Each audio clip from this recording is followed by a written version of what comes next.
Hello, everyone, and welcome to Visual Radio. It is Thursday evening, April 19th. It's the birthday of Genya Raven, the great blues singer. So in honor of Genya Raven, I brought in State Rep Paul Donato. Hello, Paul. I'm not going to do any blues songs. No, Genya, it's hard to top. I'm not as good as Genya. No one is. She's like a Janis Joplin. Oh, okay. But she'll slap me if I say that. She has that kind of Janis Joplin sound, but she does cabaret too. She's really good. Oh, So happy birthday, dear Genya. happy birthday. And one other birthday, Andy Chernoff of the Dictators. He was on the show. So two of our friends out there in rock and roll land. So one of your people, Kevin, Right. has a Kevin Shea, Kevin Shea had a record store. major record store in Newburyport, and did very, very well, and closed it just about a year ago. Gave all of the records to his nephew, who's still running the Newbury record shop in Worcester, Mass. Oh, Yeah. so it's still in Worcester. It's still in Worcester, and that's where Kevin grew up, and he does a great job and very exciting. Knows everything about LPs, 45s, and like you, has a memory of all of the great artists. Monday, I was with one of my clients up in Lowell. We were at UML, which is University of Lowell. Then we went to LTC, the public access station, which is in a mill. And Joe, did you go there? Yeah, it's huge. It's amazing. So Dan Toomey's the programmer, and he did the radio show. He brought us over, and there's 4 floors. And they have 2 studios. It's just amazing that Lowell has this. Then we went to CAP Radio, and they sent me around the corner to Garnick's Music. Around the corner from WCAP in the heart of Lowell. The guy has about 1 million albums. Oh, yeah. And that's 1 million vinyl. That doesn't include the DVDs and the CDs. Wow. He has a storage area with like 500,000, they told me, records. And I think that Kevin has probably a good 10 to 25,000. That's amazing. Yeah. I mean, he was in that business for a long, long time, and knows the business very, very well. Saturday is the 3rd or 4th annual record store day. So 3 or 4 people a few years back decided to have a record store day for the mom and pop stores around the country to bring attention to them. It's fun. So Newbury Comics participates. You can go online to recordstoreday.com and see all the stores. And they give away free product, and sometimes there's bands, but it's just kind of a little festival for music stores. And when is that? Saturday, this Saturday, At in Newbury, Newbury Comics, and you have to go to recordstoreday.com, and it's a national thing. oh, So, fantastic. yeah, so for record stores, I'm going to send Kevin an email in case he doesn't know. Can I get a Connie Francis album? I'm sure you can. I got a nice box set off eBay. I got a nice little box set of her. I love Vacation. That was my favorite singer when I was a kid. Great. Your It's age, tremendous. is sort of, She was just tremendous. yeah. And I haven't seen her in a number of years, but today, or yesterday, Dick Clark died, an icon in the industry. I mean, he made rock and roll what it is today, and he brought pop.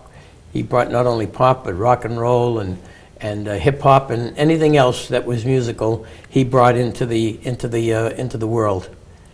He brought a lot of attention to many deserving artists. Yeah. My friend Bobby Hebb, who came to TV3 Medford and played there for a Christmas party. Oh. Bobby passed away a year and a half ago. He wrote the song Sunny. Sunny. Yeah. So, Yesterday, my life was filled with pain. Filled with rain. Rain. Oh, not Rain. well. Mine was filled with pain. No, it wasn't, Paul. Bobby toured with the Beatles in 1966. And then he toured with the Dick Clark Caravan of Stars. Oh, really? With Jimmy Page and the Yardbirds, Jeff Beck and the Yardbirds. Jeff left during the tour. Brian Hyland, Gary Lewis and the Playboys. It was a really nice show. Just the program book alone goes for hundreds of dollars on eBay. Really? But Bobby is an amazing man. And as you know, we have a lot of amazing Talent. musicians Yeah. come through here. Absolutely. I keep abreast of what you say, write, and do. Thank you, Paul. Yeah, I do that constantly. I read your emails, the good ones and the other ones. Well, the other ones, I'm just a critical guy, but I'm having fun. Speaking of election time, you're running for office again. I'm running for re-election for the state representative seat, 35th, Middlesex, Medford, and Malden. You got my vote, and my roommate always votes for you too. He loves your birthday cards. That birthday card you send out means a lot to people. Yes, it does. It's interesting because there are times that I'll go to the food market or at the church, and I'm coming out, and people will say, I got your birthday card. But you know, one of the things, you get a birthday card for me, but what's the difference when I send you the birthday card? Personal note? That's exactly right. And I I- send a personal note to everyone that I know. So I go through the birthday cards, and if I see somebody I know, I wrote a little note saying, thank you for your support, or I saw you at the supermarket. And it's amazing sometimes, and I'll feel bad, if I'm at a senior citizens party, someone will come up to me and say, I got your birthday card, thank you. As a matter of fact, it was the only card I got. Oh, So, nice. yeah, and that's a little heartbreaking because, you know, sometimes we forget our mothers and grandmothers and great-grandmothers who, you know, sometimes just a card and a thought or a phone call would brighten their day. It means a lot to people. Yeah. And I wanted you to know that, my roommate Jeff's never met you, and he just appreciates your card. Oh, that's great. So for people that don't know you, and it's like this man is thoughtful, it speaks volumes to your constituents. Well, that's good. I appreciate that, and that's why I continue to do it. But again, it's a tough year for all of us in government because of the financial situation Oh, yeah. that the state and the country is in. And we have, unfortunately, many human service programs that are, deserving of additional dollars, along with the cities and towns, and we just don't have the wherewithal to do it. So, it makes it very difficult for us at the legislative level to try to pick and choose where you're going to, what priorities you are to spend the money that you have to spend. But we'll persevere, and we'll make sure that as much as we can to get things done. Can we take the temperature on Beacon Hill right now? Yeah, Things moving forward? the things are moving forward. We've made it possible that we're going to keep the local aid at the level that we did last year, which is a win for local aid because generally it has been decreased. Chapter 70, which is the school budget, we've increased that by some $65 million. That's a lot of money. Yes, and there's a item in the budget for what we call circuit breaker to help those who have special needs programs that has been increased by $8 million. So both the school and the city are going to be functioning at a better level than they have been in the past few years. And we're trying to make up the additional dollars that we got from the federal government in the past 4 years that we're not going to get this year.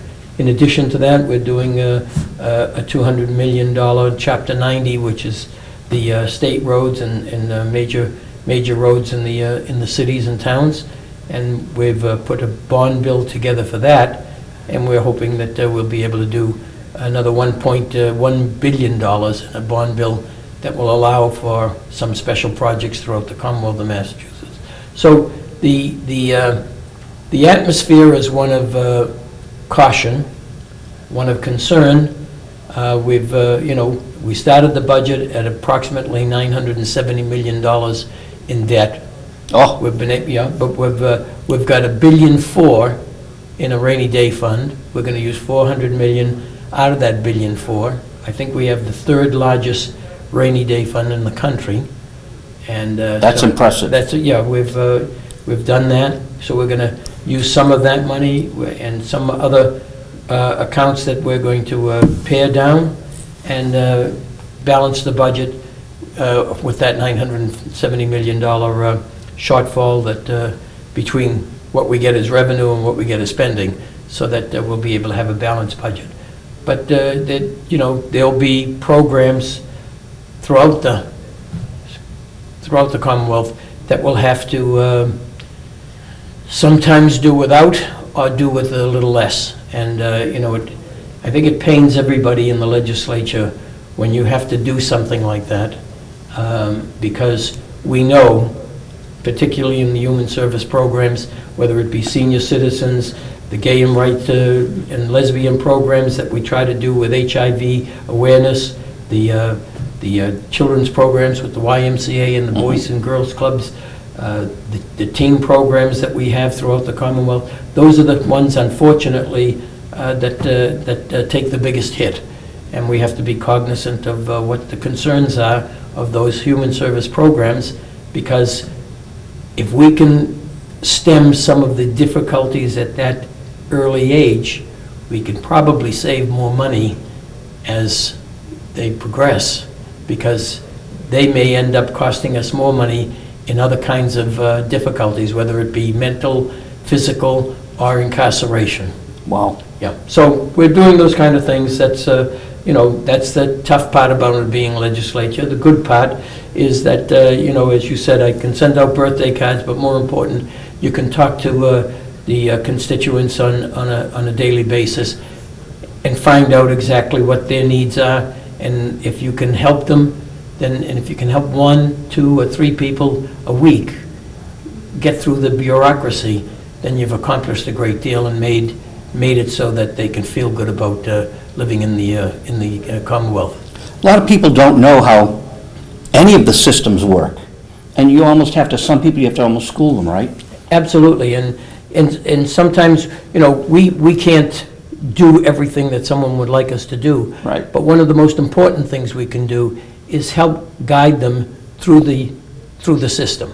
Sometimes it's, someone needs the ride, and they're calling the phone number, and that phone number is busy 24 hours a day, so we may have a different access to that phone, and we can give it to the constituent and say, try this, or get online and use the computer if you have one, and get online and put this code in, and you'll get the application for the ride. And sometimes all it is just educating the person as to the right method to get something done. Whether it be, the registry no longer sends you a notification that it's, that your license expires on your birthday. I don't know if you and your audience know that. No, I don't know that. Yeah, you better look. Because it's coming up in 2 weeks, you know? And So Paul's got me working already, Yeah. people.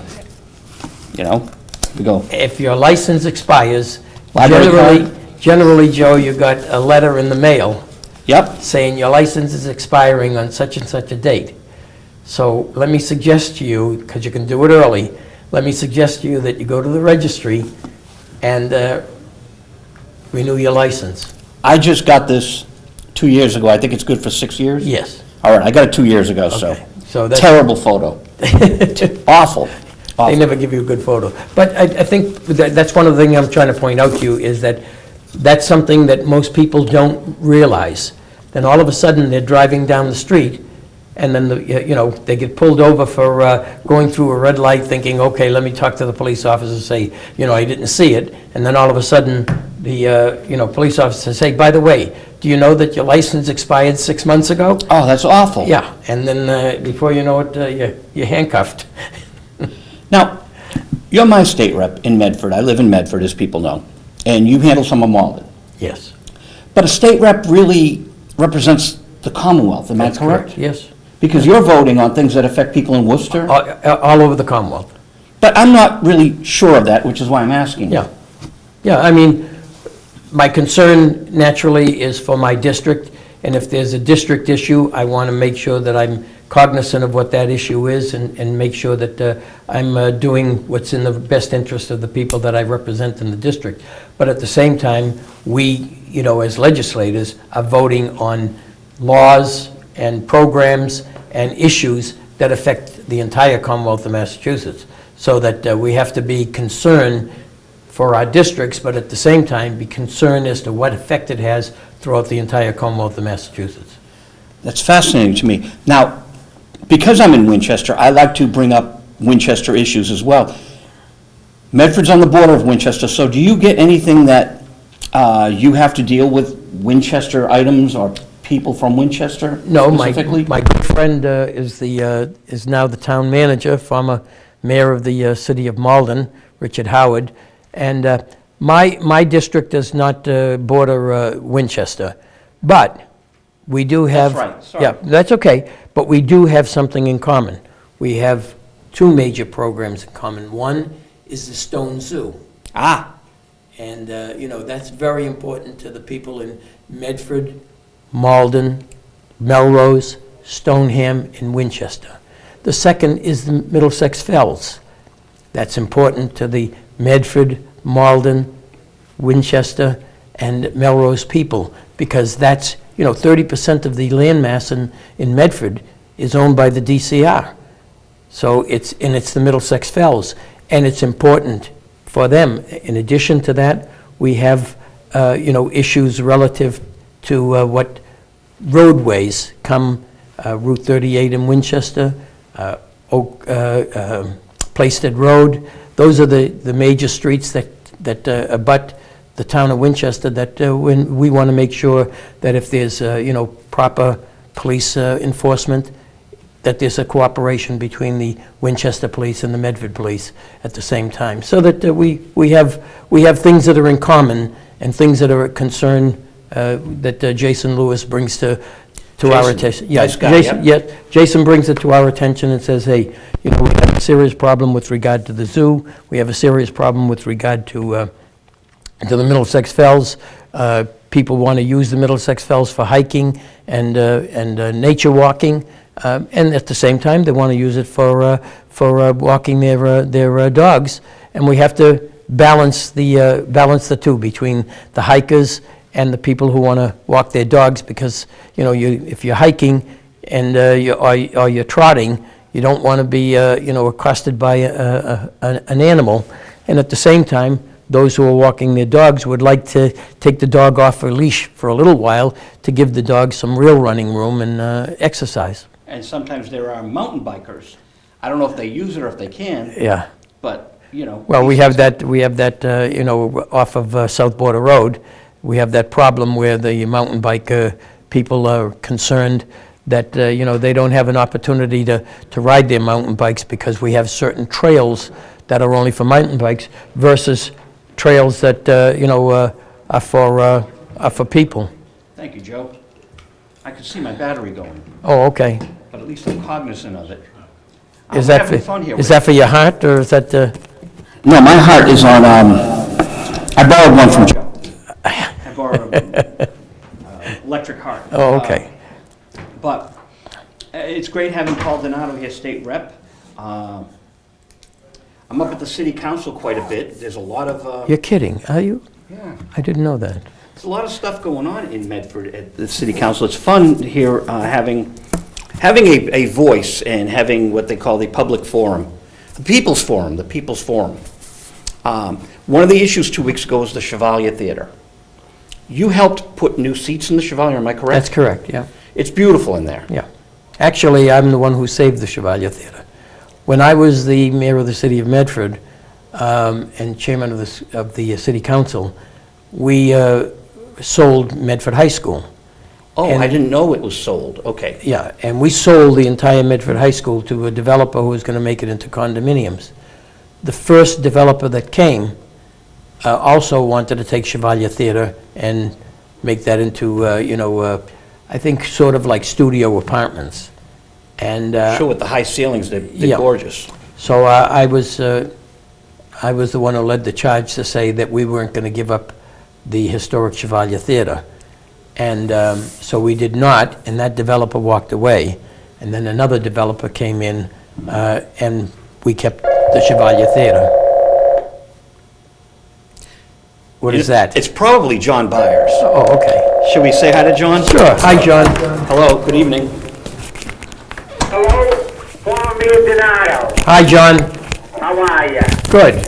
You don't get... I just wanted to say hello to you and your guests, because I've known Paul for years, and I thought I would just call and pass my hello along to you guys. Well, thank you very much, John, for calling. You're always on the phone. How do you get Winchester Television in Medford? I'm trying to do Actually, I'm that. watching it on the internet right now. Oh, okay. Well, I'll give you a wave. I gotta lower the thing so that it don't give you feedback, but I'm Toast to watching. Johnny. I'll give you a wave, John. Toast to John Will you, Byers. John, or toast? What was that? I didn't hear you. A toast to you, John Byers. So give us the scores, and then we'll let you go. Well, there are no scores to talk about. The Red Sox didn't play today. The Bruins currently playing. I don't have a score on that right now, but I know when you were mayor, Paul, you helped me out a lot, and I have to thank you for that. And I just have to tell one little brief story about how you helped me. I used to be a paper boy, and the agency that I was working for was being very nasty with me because they gave me a route that people had canceled a week before I took it over. They canceled their newspapers.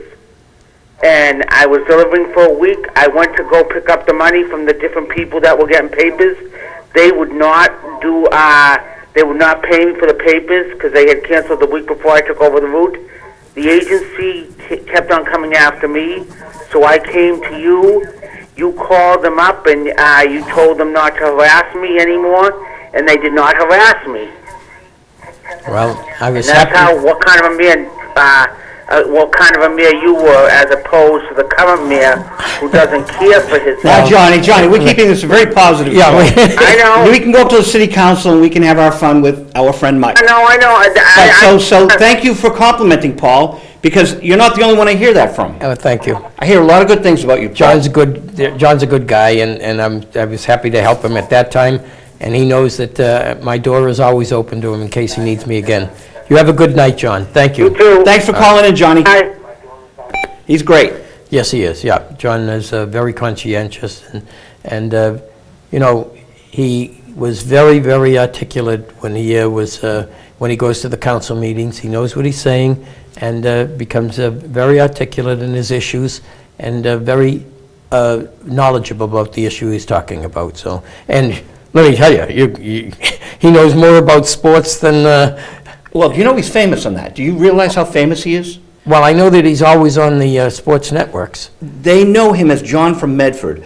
Both EEI Radio and 98.5, this is very significant, 250,000 watt stations, endorsed him for mayor. They You're gave kidding. him, no, they gave him so much press. That I didn't know. And, you know, and there was a certain TV station in Medford was saying, I'm his campaign manager. The kid's famous. Oh, great. He did that on his own. That was not me. Oh. And we had those people saying, he's the campaign manager, Oh. you know, and no, John's like, you know, he's John from Medford. You Google him. He's been doing this. They knew who he was here at Wingham. Yeah. They said, you know, John from Medford? Oh. He's got a voice. Well, he's very knowledgeable with regard to sports. Yeah. And gets very involved in it. I'm sure that if he's not at the 100th anniversary at Fenway Park tomorrow, he'll be on the internet or watching it on Nessun. Yeah, I took Johnny into the sports thing last May, about a year ago.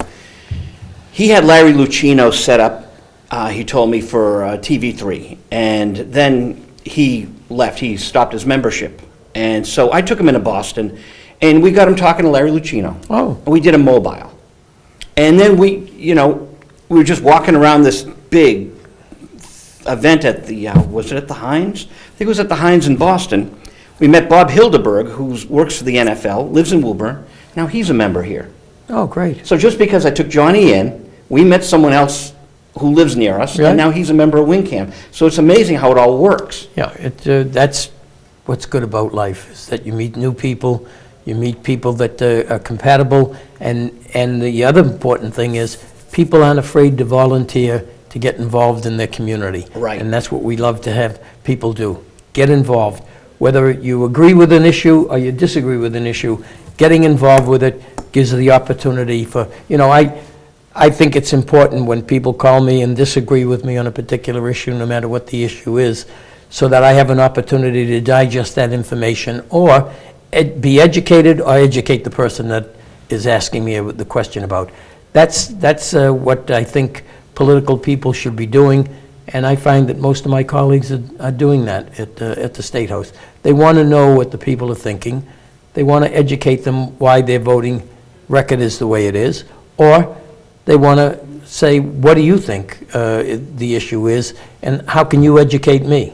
You and I have gone through some differences relative to some of the issues that we have. Absolutely. And, but we've always talked about them, and we've always ended up by saying, okay, we don't agree on this issue, but I agree with you on the other issues, and I say, hey, if you add it up and I weigh it this way, and you say, hey, you know, I don't agree with them on one issue, but I agree with them on 85 other issues, how can I go wrong? Well, exactly. And, you know, that's why, and when I say to you, people come up to me, I hear good things about Paul Donato, and that makes me happy, because I've known you a long time. Oh, yeah, I've known your family for a long time. You know, do you know that Johnny Byers worked for my dad on Park Street? That I didn't know. Johnny Byers' dad Oh, Johnny Byers' dad. was a delivery guy for us when we started over there. Okay, I still think he's living on South Border Road. He is. Yeah. He is. Sandy and he still live on, I know that they were talking about trying to sell and move, but I think they still live on South Border Road. I think they come back very soon because he lives in Florida half the year. Right, yeah, But yeah, good people. yeah, Natalie, Johnny's grandmother. Now this is funny, people, because I met John through TV3, and and through the whole city council and everything. I didn't know. My dad told me that his father is the John Byers that worked with us. That worked them, yeah. And Natalie, his grandmother, and Josephine, his aunt. Well, I used to drive Josephine home every night. Oh, is that right? I don't know if you remember them from the old Taylor Sure I Adams. do, yeah. Yeah, so, Yeah. and Yeah. Carl Galusi used to come in all the time. Oh, that's right, yeah, because he was a peddler as well. Right, from Yeah. Hunt, he was involved with the Hunt people. Right, Hunt Photo. exactly, Hunt Photo, right. Before it was Hunt Photo, it was Hunt Drug. Hunt Drug, yeah, the Joel Farber and his brother. Right. Yeah. So, I think Winchester's happy that they have your friend from Malden here, Richard, because they're building, I think there's school talk here. Yeah. And he did a good job on Malden. Oh, I yeah, think, he the did, schools. he built the 4 new schools in Malden, plus a $70 million renovation of the Malden High School. And accolades from members of the city government and from the state government as well. Both Treasurer Cahill and Treasurer Grossman were very pleased at the way the city of Malden handled the school building assistant funds and the way the schools came out. So it's, and they've done some innovative things. I know I will say this because we're on a positive note tonight, and Mayor McGlynn, for what it is, did a hell of a job in Medford with the brand-new schools and putting it together. Sometimes we become a little ambivalent about whether or not we should have neighborhood schools. But in today's mobile society, I think people are more interested in the technology and the opportunity for their children to have all the new technical pieces of equipment that the schools can now provide, so that we've got to keep up with the times in the 21st century. Like I said to the council, and I won't stay too long on McGlynn, but I say he's probably a really nice guy outside of politics. And as I said with the solicitor sitting right there, Mark Rumley, I said, I think Mike's been in a little too long. And one area of complacency I'd like to ask you to maybe help him look at is these commissions we have. The Chevalier Commission, the Medford Community Cablevision, the Cable TV Advisory Board, and there's a bunch of commissions in Medford with his vacancies. Yeah. And for whatever reason, he doesn't act on them. And I think it would be very good for him, very positive for our mayor, to fill those vacancies. And let me say with all due respect, that it's easy to say that, and first of all, let me say I agree with you, that we have all these vacancies. But unfortunately, in today's very, very difficult society, we're not getting the people who stand up and raise their hand and volunteer and say, I want to get involved. So that if there are people that I agree with you on Chevalier Theater. I think we need to put more commissioners on there and keep that thing going. And that's an important jewel in the downtown area and can be the catalyst and the magnet for bringing more people into downtown. The more theater that we put there, and I know that the commissioners have been trying to put theater there, and they've tried to put some shows. Some have been successful, some have not. I ran a show there about 5 years ago as a fundraiser, and I put 1,400 people in the theater. That's amazing, Paul. Yeah, I brought a gentleman called Michael Amante, who was a singer and a crooner, and I sold 1,400 tickets. But the amazing part wasn't the fact that, I was able to bring that many people. The amazing part was I went to the merchants in the square, in the surrounding areas, Bocelli's and Razzo's, and at that time, Alfaro's when it was in business. And I said to them, we're going to put on this show. And when I advertise it, I'd like to say that you're going to give a 10% discount if somebody shows you a ticket to the show. And they were all excited to do that. Great idea. And after the show, I know that my son called me on the cell phone to say to me, Dad, the Dunkin' Donuts, as you know, the Dunkin' Donuts on Main Street, right outside of the square, was ready to close for the night. And all of a sudden, 200 people are going into the Dunkin' Donuts to have coffee and something else. And that's what can happen when you have this attraction of a downtown that has a vibrant, and Lynn has been trying to do it, Lowell does it, Worcester does it with the DCR Center. Those are the kind of things that we can do and become innovative. But we need creative people on the commission. We need creative people on some of those boards and commissions. And I think, from what I can guess, is Mike is trying to do that, but the problem becomes, and I say this to even the Winchester people, you've got to make a commitment to your community, and you've got to volunteer, and it takes some time. And many of the organizations, Joe, whether it be the Sons of Italy or the Elks or the Knights of Columbus or the Moose, whatever organization it is, they're all waning. And it's because in today's lifestyle, everyone is so busy, and the young people are working 2 jobs and doing everything else, that by the time they go to the Little League games or the hockey games and all of the other things that are going on in their life, they don't have that extra 2 hours a week or 3 hours a week to devote, and they've got to sit back and look at it and say, wait a minute, I've got to make a commitment to my community and get involved and be a part of it. And, regardless of whether or not you go to that council meeting and people are concerned about, not concerned, but, hesitate to say, oh my God, Joe Viglione's here again. That's not the point. Joe's there because he's concerned. Joe's there because he wants to, make a statement, and they're there to listen. I get a lot of positive response on speaking out at the council. 100% positive. The negative that I read, I don't hear, is from the peanut gallery, and you know who I'm talking about, So it's like there are naysayers out there who don't want us to move forward and improve. But I'm very happy because, I don't know if you know, Paul, for years I've been trying to bring more people to the council. Because there are great members of the council, and I tell them they're all fine people, but some of them like having no audience. They're very, very happy with having no audience because they get things done their way. And I think it's very important for a vibrant community of 55,000 people to have more than just Joe V. and Anthony D'Antonio and John Byers and Gene Martin and Andy Castanetti and George Sacco, the usual. There's like 8 of us every week. Yeah. But 8 is better than 4. Right. So we've improved Or that. 8 is better than none. Right. And, but it goes back to what we said before.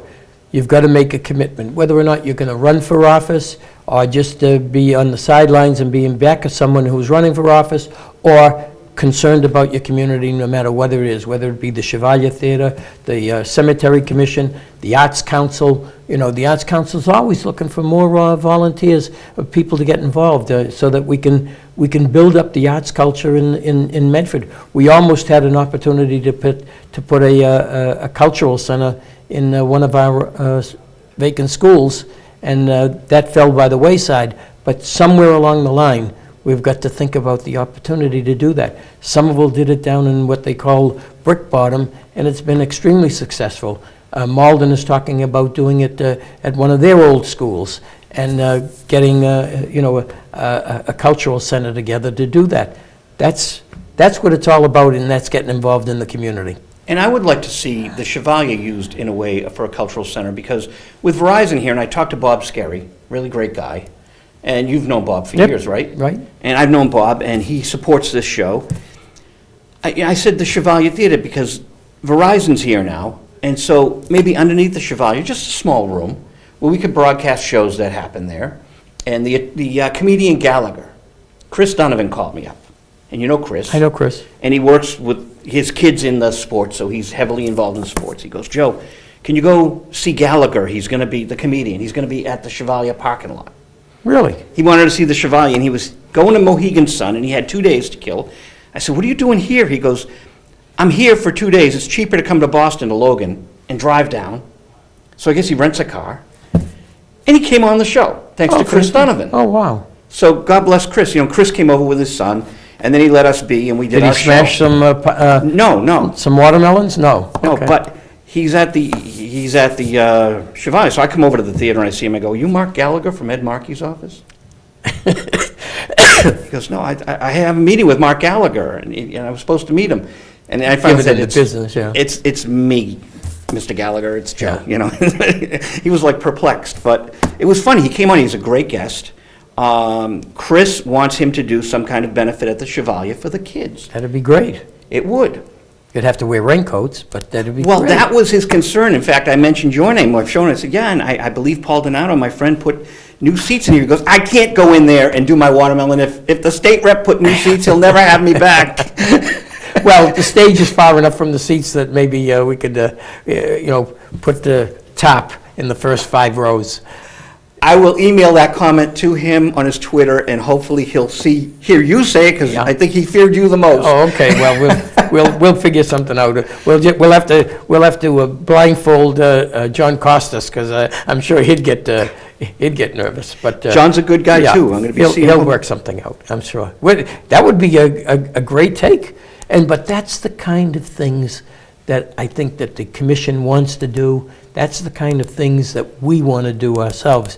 May Macabrook has started this cachet, which is, putting all of the arts groups together. Oh, that's her. And, we had a great, right there at the Condon Shell on the Parkway. We had a great Saturday, and people were coming by and getting an opportunity to see some of the artwork that people were doing, some of the dances that Spring Step put forward. But the community was involved, and that's, when you stand back and see hundreds of people, young people, old people, and little kids getting involved in the community, that makes you feel good. All right, so I'm going to say it right here with you here, Paul, what I'm talking to John Costas about. June 15th is a tentative date. We have the opportunity to bring in Peter Noon's Herman's Hermits, who's a close personal friend of mine. Okay, I've known Peter since 1980. I've known you a little longer, right, a little longer. about 7 years longer, but I've known 8 years longer, but I've known Peter since 1980. He contacted me to write the foreword to his book, Oh, which is now in the Medford Library. my heavens, I didn't So know that. if you go to the Medford Library, just look up Peter Noon, Herman's Hermits, and there's a picture book, and I wrote the foreword. I mean, it's like, I'm not worthy, Oh, wow. My heroes. They can be your friend on one hand, but then they're your heroes, and you have to Separate that. yeah, and you do. And I tell them that. I told Bobby Hebb that all the time. I said, we talk every night on the phone. I said, but, I'm still aware of who you are and your talent. And that's very important. Now, last week we had Gary DiCarlo here, who wrote Na Na Na Na. Yep. Na Na Na. So I talked to Ian Lloyd of Stories, Louie, Louie, Yep. Louie, which is now that Louie show on TV. I said, hey, Gary, would you mind if Ian backed you up? So we have 2 #1 hits, Brother Louie, and he goes, I'd love it. Called up Ian, left a message. I'm driving home from Lowell on Monday. Ian Lloyd calls. He goes, I'd love to work with Gary. They met each other once. They were a mutual friend who introduced me to Gary. Charles Rosenet of the Beatles, the guy who did all the Beatles things. I'm sure Kevin knows Charles Rosenet. I'll have Big to mention that tomorrow. Beatles guy, Strawberry Fields Forever. So the stars are in alignment. June 15th, we could have Peter Noon's Herman's Hermits. There's a kind of hush. Brother Louie, Nana Hey Hey, Kiss Him Goodbye. And I can call up other friends. Little Joe Cook lives in Framingham. Peanuts. Yep, oh yeah, I remember that. Herb Reed and the Platters, he lives in Arlington. Arlington, oh yeah, I know Herb very well. Multi of the Barbarians lives down there on the South Shore, ATD Radio. And the Fifth Estate, Cape Cod, Ding Dong, the Witch is Dead. Oh yeah. So they just reunited. This is just something we can do. Yeah. So have you talked to John about it? I have talked to John. He good. likes the idea. Oh, great. We just haven't had time to hook up, but I've got Peter Noon's agent on hold, so now I'm revealing all my hands here and my cards. That's but okay. You're here, and I just thought you'd be intrigued by Yeah, that. I'm excited that you're having, a great opportunity to put Chevalier back on the map again. And I have some very efficient business people that I know, a fellow here from Winchester, an attorney friend of mine, and they want to be on this little board I'm going to put together to bring in a monthly show. Oh, that's exactly what we need to do. Because, Paul, the guests are coming right through here. Jodie Foster was on my show. I don't think we can get her, but, she didn't come through here. I had to go to the Four Seasons. Yeah, that's okay. But I'm in touch with these people on a weekly basis, different personalities. And if we can work that together, that's why I think just a little Verizon, I said it to Bob Scary, a little Verizon thing under the Chevalier. Well, have you talked to Phil about it, Phil Santoro? No, I want to run it by him, and I want to run it by the nice people at Comcast Open Voice. Now, do you know about that? That I don't. Oh, let me tell you about Open Voice. Mayor McGlynn knows all about Open Voice. Comcast has 6 cities in the country. They're experimenting with a new form of public access. And so visual radio, you're on there already. You're on Open Voice. That little clip from your, when you won the election, and I taped you, that's up on Comcast Open Voice. Okay, all right. And we'll have this show up there very soon. And Senator Pat Jalen does her show here. Oh, okay. Well, she represents Winchester as well. Right, so we have 2 episodes of Pat Jalen that I want to hook up with Open Voice. So right now it's just madeandmedford.com. And we want 6 cities in the country that are the experiment. By June, I think Tim Kelly of Comcast, the lawyer, is going to speak at the city council. They're going to unveil it, Mayor McGlynn will unveil it, make a press conference, and then it's going to be on demand. So this episode of Visual Radio People with State Rep Paul Donato will be on demand in Medford Oh, great. on this new Project Open Voice. So between Verizon's contiguous channels and Open Voice, I want to talk to both Phil and the people at Open Voice about working with us to have something downstairs at the Chevalier so we can have Yeah. because there's another access channel in Medford on Comcast, 41, is it? For, Public access, it's just blank. I'm not. We have I'm not 15, aware. 16, and 3. Right. But there's 41 that says public access. That I'm not familiar with. In Lowell, they have 2 access channels for public, and Dan Toomey told me on Monday, he has all the foreign language on one channel and all the English on another, which is very good for both. Yeah, So Spanish people, speaking, and particularly in the Lawrence Lowell area. well, they have all sorts of ethnic groups with different language, so Mm-hmm. it's really important that people don't get lost because the channels are so confusing. Right. So Dan's doing it's a lot of work for him, but he's building these 2 channels. So I think this can benefit the Chevalier. You see where I'm going with Oh, it. absolutely. Listen, anything, as I said, I don't want to be redundant, but anything that's going to enhance the Chevalier Theater is only going to enhance the downtown. You know that Carol's, the old Carol's restaurant, Maury Carroll is now opening up Carol's Oyster Bar and restaurant and oyster bar at the old El Faro site. And he'll be sitting in your chair with his brother, sitting next to him very soon. Oh, here? Yeah. Oh, great. And so will Okay. John Veneziano. Oh, good, good. So I'm inviting them all in. And that's going to be another good gem in the downtown area. We've got Salvatore's, where hopefully there's a terrific Chinese restaurant, the Blue Fuji. There's a. It looks beautiful up from the outside. It is a great Chinese restaurant. There's a great Thai restaurant on Forest Street across from the post office. So that's the kind of vibrancy I think that the downtown needs.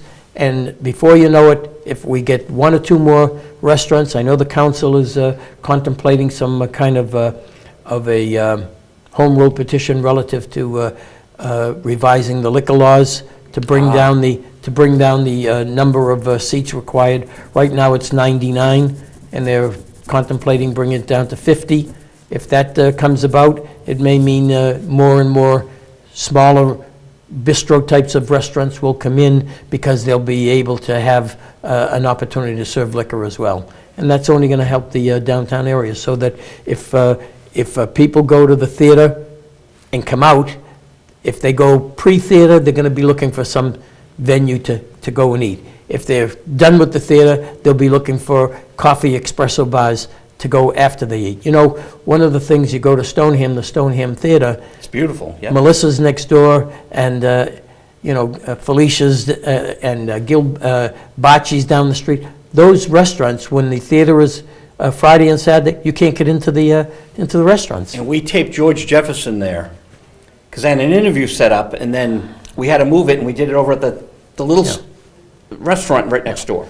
The important thing to consider, just if you're going to bring anybody into the Chevalier Theater, one of the most important things that has to be in everybody's mind is that, people sometimes say, oh my God, the Stoneham Theater does this, or this theater does that. What they sometimes fail to realize is that Chevalier Theater is a 2,200-seat theater. So that when you put 250 people into the Stoneham Theater, it's almost a sellout. When you put 250 people into the Chevalier Theater, it's a paltry sum. Yeah. And it takes a great deal of work to put 1,000, 1,200, 1,400 people, because you're just filling the bottom floor with 1,400 people. You still got another 1,000 seats up in the top. Yep. And that's the hard part of the sell for the Chevalier Theater, is that for the small groups, selling 2,200 seats is a tough thing. For the large groups, they're sitting back saying, well, wait a minute, and the 2,200 seats may be just a little too small. So that's one of the dilemmas that the Chevalier Commission is dealing with on a weekly, monthly, and yearly basis. I should contact the commissioners, but I'll talk to John about that. Yeah. Because John's so cool. I want to help out. I Well- have all these connections, and Medford's just sitting there with this beautiful theater. Right. And you know what? I think all these acts want to play a new venue. Yeah, and this is a great venue. We've got a great stage. There's no doubt. We're told that our stage right is the best stage right in the greater Boston area. So that does well, particularly for some of the theater shows and for some of the plays. Frank Sinatra was there, Lou Rawls, Yeah. John F. Kennedy. Right. It's a legacy. Yeah, we brought Lou Rawls there with the Kiwanis. Did you? Yeah, so the Kiwanis brought the Lou Rawls show there, and we sold 1,200 seats. So it can be done. I don't want to listen to people say, oh, the parking, the this. What's the worst place you can go to eat for parking? The North End. And people still go. And people still go, and you can't get into all of those restaurants. So if you give people something good, they're going to find a way to come to the show. I agree with you, Paul. Oh. We've got about 2 minutes left, and if you want, you can stay for, we talked to Frank Delastrito, a film critic, about Sherlock Holmes tonight. You can leave if you want, or you can... No, because I have a problem listening to Basil Rathbone. We're not going to listen to Basil. Oh, okay. But I want to thank you very much for giving me the opportunity to be here. The door's always open to you. If you have issues, Paul, and you want to talk to people on camera, it's a friendly atmosphere here. I can see that. Tim is our new member, and he, thank you, Tim, for directing our show tonight. I am honored that you chose our show to be the first show you did as director. So, Well, thank you, Tim, for your help, and thank you, Joe, for inviting me. thank you, Paul. Maybe I'll come back again. The door's open. Thank you. Have a All good right. day. Yep. And State Rep Paul Donato here on Visual Radio, and now it's time to talk to Frank Delastrito about the wonderful Dress to Kill movie. That'll be on tomorrow night at 9 o'clock. But we talk about it on Thursday night.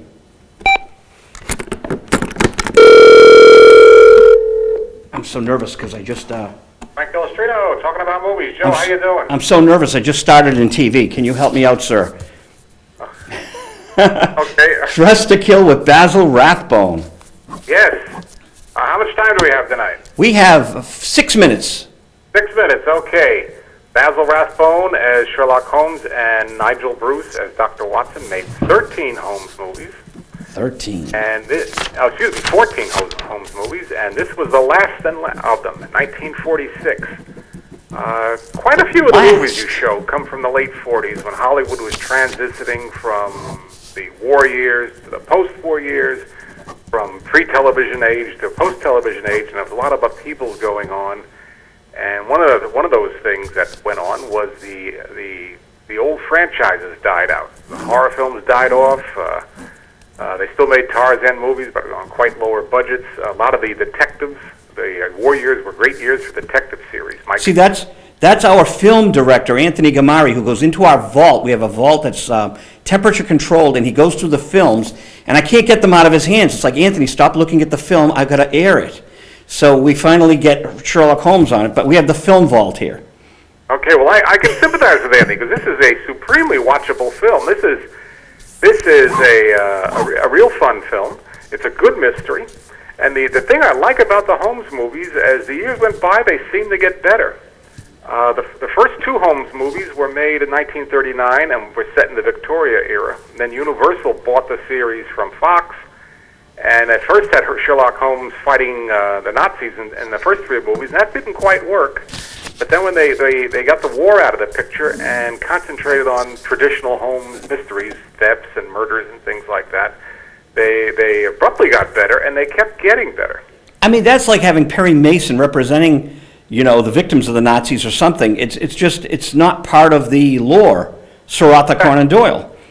Yeah, they're not bad movies, but they're not. When you've seen the good ones, they definitely fall behind them. Right. And one of the reasons the Holmes movies got better is late in the series, they came up with the gimmick of having Watson, who's kind of unlike the Watson in the stories or in some of the other movies. Watson is kind of a befuddled, funny little man who, and in the late movies, they had him inadvertently solving the mysteries. And in this particular one, there's a code. I'm not giving anything away because you'll figure this out very quickly in the movie. There's a code in the notes of some music boxes.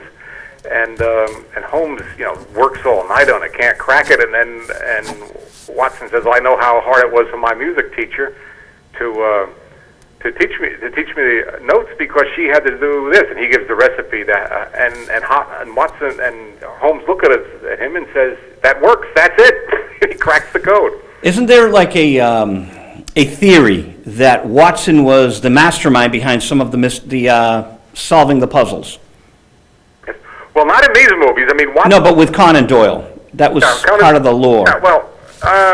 There's I can't claim to be an expert of the Conan Doyle stuff. I do know that, though Moriarty is mentioned, Moriarty never appears in the movies. And how much of it, how in the stories, you never see Moriarty. He's always talked about, but he doesn't come in any of the stories. And, no, Watson is not a fool is not a befuddled little man in the stories. Of course, he is writing them, so why would he write himself that way, even if he was? So, but I can't talk with any learned, whatever the word is, about authority. Authority, that's right. I've read them, but I think I read them all well over 30 years ago, and I haven't read them since. So that's me. Conan Doyle is a great writer, and this is really a classy film, wouldn't you say? It is, and it's got a classy leading lady, Patricia Morrison, who is an excellent villainess, and the Holmes. I don't think it's not by intent, but it's not by chance either. That some of the better Holmes movies have the stronger villainesses. There's the Spider Woman, which is the most famous one. Mm-hmm. This is the Basil Rathbone one, and the Spider Woman, and the Woman in Green. And this one, you could toss a coin as to who is the more clever villainess, Patricia Morrison in this movie, who plays a character named Hilda Courtney, or Gail Sondergaard in the Spider-Woman movie. So, they're strong. We often think of Hollywood as having kind of stereotypical damsels in distress and all that, but there was a lot of strong women in the 1930s. Oh, I bet they were chomping at the bit to get the roles. Patricia Morrison, I guess you're getting a healthy debate over this. She became a big star on Broadway after giving Hollywood a try, but she was brought to Hollywood and she was pretty much wasted. And for my money, this is probably the best role she ever had. But this was near the end of, Hollywood was about to give up on her. She was about to give up on Hollywood, and she wound up as a big success in Kiss Me, Kate on Broadway, and then she did it on television twice. So that's her claim to fame. I believe she is still with us. She is. There's some dispute over her exact birth date, but she's nearing the century mark. But as far as I know, she's still with us. Well, we've got 20 seconds left. You recommend the movie?